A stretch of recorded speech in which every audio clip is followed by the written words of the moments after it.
ရေမှန်းချက်လူများရဲ့10နှစ်ဟာငါတို့တစ်နှစ်ထဲနဲ့တွားချင်တယ်ရေမှန်းချက်မှာပေးနာမှာနံပါတ်1ကလေ့လာမှု study ဒုတိယဟာကအလုပ် work နံပါတ်3က life နေ့စဉ်ဘဝဒါဆိုတော့လူတယောက်မှာနေ့စဉ်ဘဝဒါတာရရာဖြစ်စေချင်တယ်ဆိုရင်ဒါဆိုတော့ဒီ3ခုကို fair ဖြစ်ဖို့လိုမယ် balance ဖြစ်ဖို့လိုမယ်တရက်လုံး24နာရီအတွင်းမှာကတည်ယူမှုတစ်ခုခုရှိရမယ်အလုပ်တစ်ခုခုလုပ်ရမယ်နောက်တစ်ခုကနေထိုင်မှုအတွက်ဥမာသမင်းစားအဲ့3မျိုးကရှိကိုရှိရမယ်အကြိမ်မရှိခဲ့လို့ရှိရင်ကဒီ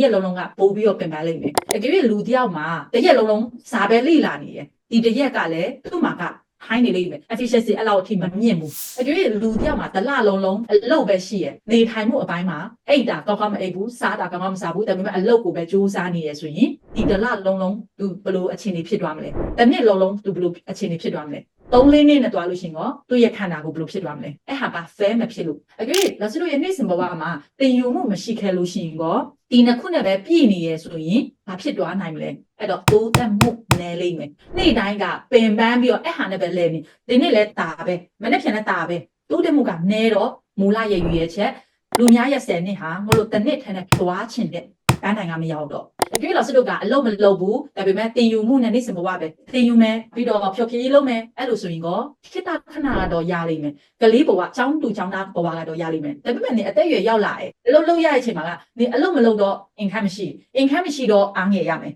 လူများရဲ့မျက်နှာကြည့်ရမယ်အဲ့လိုဘဝကလည်းဒီလိုလိုချင်တဲ့ဘဝဖြစ်မယ်လို့လည်းစမထင်ဘူးတင်ယူမှုအလုပ်နေ့စဉ်ဘဝဒီ3ခုက balance ဖြစ်အောင်ညှိပေးရမယ် First step